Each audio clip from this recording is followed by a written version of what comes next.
আজকের ভিডিওতে একটি মোটর অপারেটেড 132 কেবি ডিএসের একটি নষ্ট ওভারলোড রিলে পরিবর্তন করে ওর ইলেকট্রিক্যাল অপারেশন নিশ্চিত করে দেখাবো। সাধারণত অনেক গিয়েরই দেখা যায় যে মোটর অপারেটেড ডিএস ছোটোখাটো সমস্যার কারণে ইলেকট্রিক্যাল অপারেশন হয় না, কিন্তু আমরা সুইসাইডে গিয়ে অপারেশন করি, যেটা খুবই ঝুঁকিপূর্ণ। সেক্ষেত্রে আমরা এই ধরনের সমস্যাগুলো বের করে আমরা সমাধান করে খুব সহজেই ইলেকট্রিক্যালি অপারেশন করতে পারি। এবং এই ড্রয়িংয়ে অনুযায়ী আমরা অ্যানালাইসিস করে আমাদের ওভারলোড রিলেটি নষ্ট পাই, যেটা আমরা পরবর্তীতে ভিডিওতে দেখাবো কীভাবে পরিবর্তন করি। এই যে এই প্রথমে আমরা নষ্ট ওভারলোড রিলেটি খুলে ফেলি।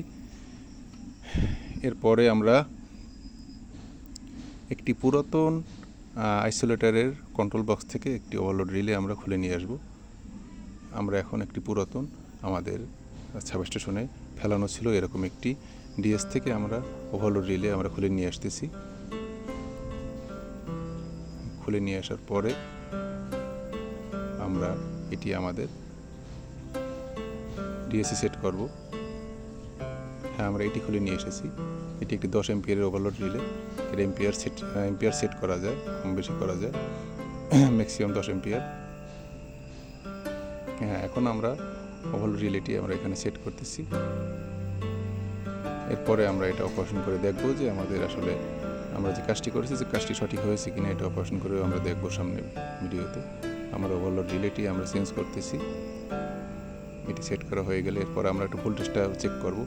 মূলত এটি একটি এসি কন্ট্রোল আইসোলেটর, অর্থাৎ 220 ভোল্টেজে এই আইসোলেটরটি কন্ট্রোল করা হয়। যদিও এখানে একটি 3 ফেজ মোটর রয়েছে, কিন্তু কন্ট্রোল ভোল্টেজটা এসি ভোল্টেজ। সেই কন্ট্রোল ভোল্টেজটা আমরা চেক করে দেখব। যেহেতু ওভারলোড রিলে হয়ে তারপর কন্ট্রোল ভোল্টেজটা আমাদের কন্ট্রোল প্যানেলে আসে। আমরা কন্ট্রোল ভোল্টেজটা চেক করলাম, 235 ভোল্ট দেখা যাচ্ছে। তার মানে আমাদের আইসোলেটরটি অপারেশনের জন্য রেডি। আমরা এখন কন্ট্রোল প্যানেল থেকে আমরা ভোল্টেজটা চেক করলাম। প্রথমে আমরা সুইচয়ার থেকে চেক করছি, এখন কন্ট্রোল প্যানেল থেকে চেক করলাম, সেখানেও আমরা ভোল্টেজ পেয়েছি। আমরা এখন অপারেশন করে দেখব আইসোলেটরটি ইলেকট্রিক্যালি অপারেশন হয় কিনা।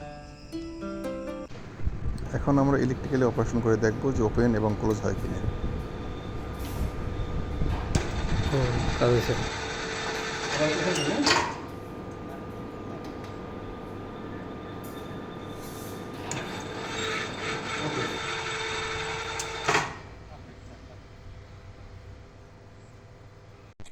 ভুল অপারেশন করলে অথবা লাইভ লাইনে অপারেশন করলে এ ধরনের পরিস্থিতির সম্মুখীন হওয়া লাগতে পারে।